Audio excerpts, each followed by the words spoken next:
بری عادت ہے یہ کرنا، اور اسلام میں یہ منع ہے کرنا۔ اچھا، اور آپ اپنے بھائی مشہود کو مس کرتی ہو؟ بہت مس کر رہے ہیں میں، ہمارا اکلوتا بھائی تھا۔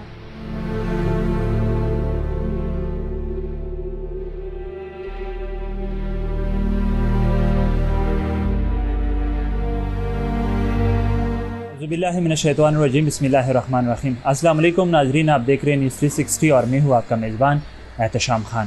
اس وقت میں موجود ہوں صوبہ دارالحکومت پشاور کا علاقہ ہے، پوش علاقہ ہے حیات آباد، اور یہاں پہ ایک کہانی ہے۔ 28 سال پہلے ایک میاں بیوی کی شادی ہوتی ہے، اور میاں بیوی کی جب شادی ہوتی ہے تو تقریباً 12 سال تک ان کے کوئی بچے نہیں ہوتے۔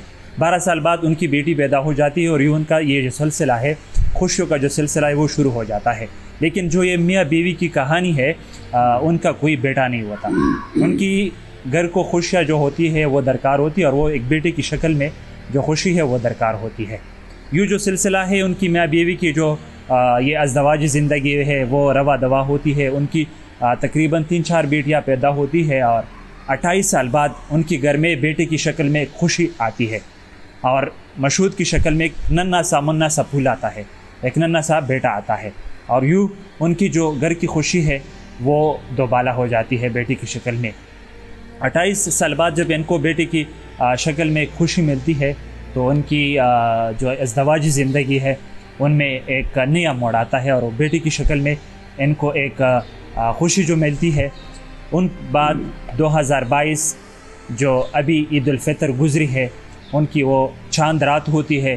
چاند رات پہ جس طرح ہم سب واقف ہیں، جو ایک لعنت ہے ہمارے معاشرے میں ہوائی فائرنگ کی، افطاری کے بعد، چاند رات پہ افطاری کے بعد جو مشہود 6 سالہ مشہود ہے، ننھا مشہود، وہ حیات آباد فیز 6 F9 جو اسٹریٹ نمبر 3 ہے اس میں گھر کے باہر آتا ہے، اور گھر کے باہر اسٹریٹ میں بچوں کے ساتھ کھیلتا ہے۔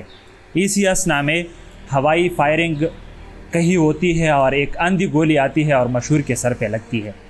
مشہور کی جو فیملی والے ہوتے ہیں وہ ان کو افراتفری کی شکل میں ہسپتال پہنچا دیتے ہیں، جہاں پہ وہ تقریباً 32 گھنٹے تک وینٹیلیٹر پہ پڑا ہوتا ہے، اور 32 گھنٹے بعد جو ان کے والدین ہیں میاں بیوی اور جو ان کے چاچا ہے زبیر، ان کو ڈاکٹروں کی طرف سے ایک افسوسناک خبر ملتی ہے، اور وہ خبر یہ ہے کہ جو مشہود ہے، جو ان کے میاں بیوی کو تقریباً 28 سال بعد ایک خوشی جو ملی تھی ہے، وہ ایک لعنت جو ہے ہوائی فائرنگ وہ ان سے چھین دیتی ہے، اور مشہود 32-33 گھنٹے بعد وینٹیلیٹر پہ وہ جانبر نہیں ہو سکتے، اور وہ جو اندھی گولی ہے وہ اس کی وجہ سے موت کے منہ میں چلے جاتے ہیں، اور وہ اس فانی دنیا سے چلے جاتے ہیں۔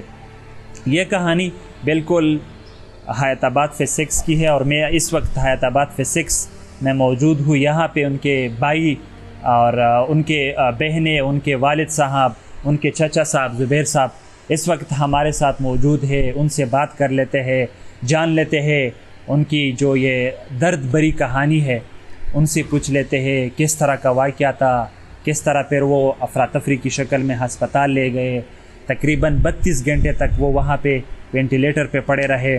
ان کے والد صاحب انتہائی صدمے میں ہے، وہ بات بھی نہیں کر سکتے، لیکن ہم کوشش کریں کہ ان سے تھوڑی بہت بات کر لے۔ ان کے بعد ان کے جو چچا ہے زبیر صاحب، ان سے بات کر لیتے ہیں۔ چچا جی السلام علیکم، سب سے پہلے اپنا نام بتائیں۔ میں مشہود کا والد ہوں جی۔ ہمارا دل کا پھول تھا، وہ چھین لیا، وہ ابھی کوئی امید نہیں ہے۔ بس میں ابھی کچھ نہیں کر سکتا، اور مرنے تک ہمارا یہ دکھ، یہ درد کافی ہے۔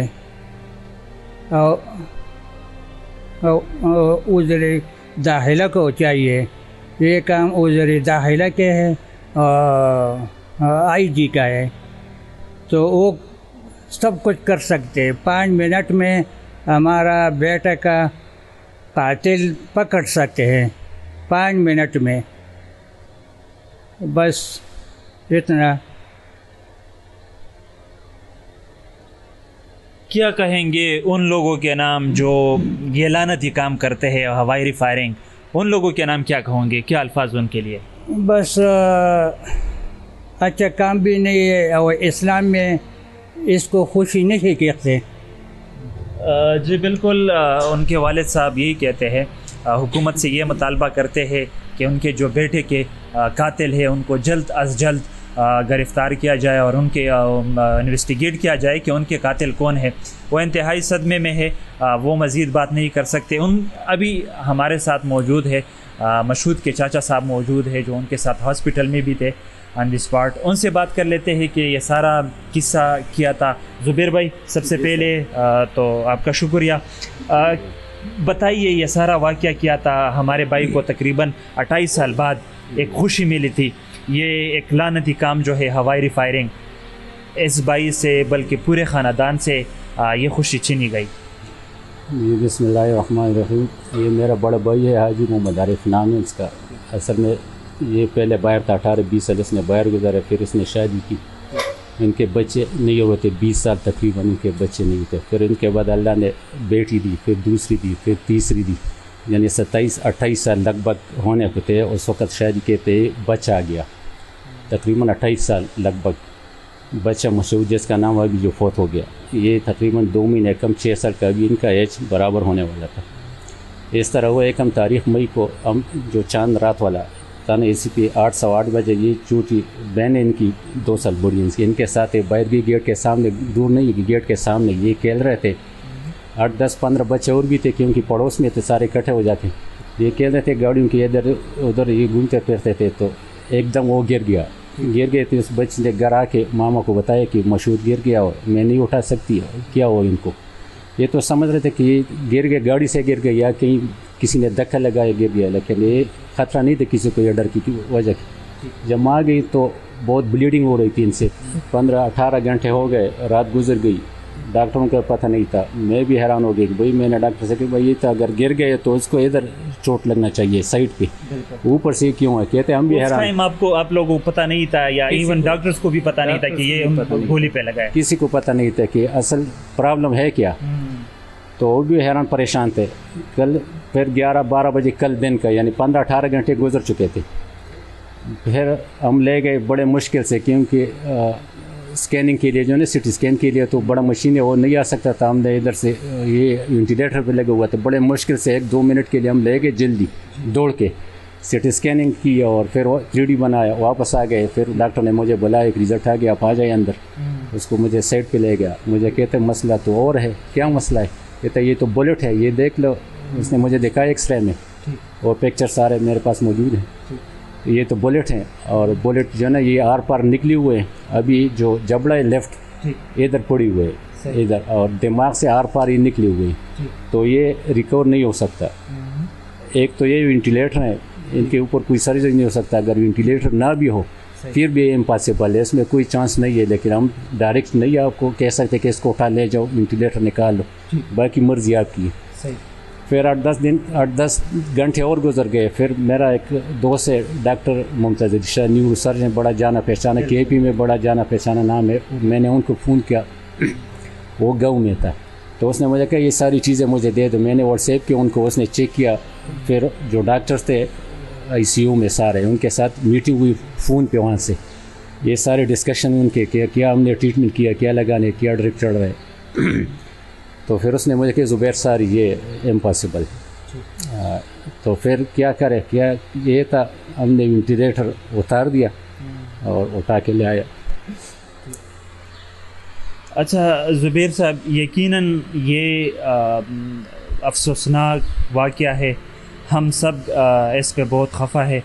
ان لوگوں کے نام آپ لوگ کیا کہیں گے جو ہوائی فائرنگ کرتے ہیں، اپنی خوشی مناتے ہیں، لیکن کبھی یہ نہیں دیکھتے کہ یہ گولی جب پستول سے یا بندوق سے نکلتی ہے تو اس نے تو واپس ہی زمین پہ آنا ہے. کسی کے سر پہ لگ سکتی ہے، کسی پہ لگ سکتی ہے. اصل پرابلم سر جی یہ ہے، یہ تو ہو گیا، ہم نے لے گیا کفن، لے گیا غسل دے دیا، دفن کر دیا، خالی ہاتھ ہم لوٹے. یہ تو بس ٹھیک ہے، ہم نے کر دیا.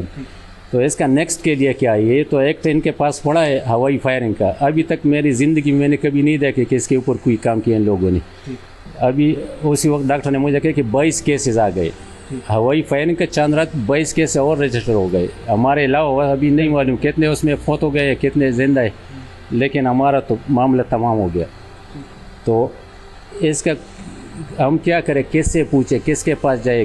ایسے شو آ گیا، بہت سارے میڈیا والے آ گئے اویئرنیس کے لیے، کہتے ہیں ہم کام کرتے ہیں اس کو. اس نے کیا کہتے ہیں اس کو، ایسے چو تھانے والے سب آ گئے، ڈاکومنٹس میں نے سارے دے دیے ان کو، کہتے ہیں ہم کوشش کرتے یہ کرتے وہ کرتے، لیکن ہمارے سمجھ میں نہیں آ رہا ہے ہم یعنی کس سے پوچھے، کس کے پاس جائے. کیا مطالبہ کرنا چاہیں گے حکومت سے؟ اپنا حق مطلب کس سے مانگے؟ ابھی دیکھ قاتل زندہ ہے، قاتل کو پتہ نہیں ہے ہم نے کس کو قتل کیا. ہمارے جو ہے نا بہت سارے گھر برباد ہو گئے، ہمارے علاوہ بھی برباد ہو گئے، اور قاتل کو پتہ ہی نہیں ہے. ایسے کنٹری میں، ایسے معاشرے میں ہم رہ رہے ہیں. ابھی ہماری سمجھ سے بھی یہ باہر ہے کہ ہم حکومت پاکستان سے مطالبہ ہے اس کو تدارک کیا جائے، اس کا کنٹرول کرے اس کو. اور اگر یہ بھی ممکن ہے اس کو گرفت قانون کی گرفت میں لانا، یہ امپاسبل نہیں ہے، کیونکہ آج کل زمانہ تو پتہ ہے آپ کو، ڈیجیٹل زمانہ ہے، یہ تو الیکٹرانک، اس میں تو کوئی چیز چھپ ہی نہیں سکتا. ہر جگہ پہ دیکھو دنیا، پورے پاکستان میں بھی ایڈوانس ٹیکنالوجی ہے، لیکن اس میں کوئی انٹرسٹڈ نہیں ہے. مرتے ہیں غریب کے مرتے ہیں. اگر کوئی منسٹر کے یا کوئی پرائم منسٹر کے یا کوئی بیوروکریٹس کا اس طرح ہو گیا انشاءاللہ پھر کام ہو جائے گا. ہمارا بھی اس کی وجہ سے ہمارا بھی انشاءاللہ کام چل پڑے گا پھر، لیکن وہ مرتے نہیں ہے وہ لوگ. اور جو گولی اٹھتی ہے، ہوائی فائر ہو، کچھ بھی ہو، ایکسیڈنٹ ہو، سارے غریب ہی مرتے، اور غریب کا کوئی پوچھنے والا ہے نہیں، کوئی نہیں ہے پوچھنے والا. بالکل ان کے خاندان کا یہی کہنا ہے کہ حکومت کو چاہیے کہ اس واقعے کو بالکل انویسٹیگیٹ کیا جائے، ان کے قاتلوں کو پکڑا جائے. ہم نے دیکھا کہ اس ہوائی چاند پہ ہم اگر بات کریں صوبائی دارالحکومت پشاور کی، تو SSP ہارون رشید کے مطابق چاند رات پر ہوائی فائرنگ کے الزام میں تقریباً 50 کے قریب افراد جو ہے وہ گرفتار بھی ہو گئے ہیں، جن کو بعد میں عدالت پیش جانے کے بعد ان کو جیل بھیجا گیا ہے. ساتھ میں سے پشاور کی اگر ہم پشاور سٹی کی بات کریں تو یہاں پہ تقریباً 40 کے قریب جو مقدمات ہیں وہ بھی درج کیے گئے.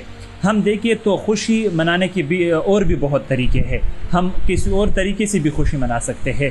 خدا را یہ جو لعنتی کام ہے، اس کے حوالے سے ہمارے جو صحافی حضرات ہیں، ممبر پہ مسجد کے ممبر پہ ایک بیٹا جو مولوی صاحب ہوتا ہے، اسکول میں ایک استاد، ایک سوشل ورکر، گھر میں بڑا کوئی میاں بیوی، سب کو اس کے لیے مل کر کام کرنا ہوگا، اور اس لعنتی کام کے بارے میں سب نے اویئرنیس پروپیگیٹ کرنا ہوگی. بعد میں ہم جا کے اس لعنتی کام سے بچ سکتے ہیں. احتشام خان، نیوز 360 پشاور.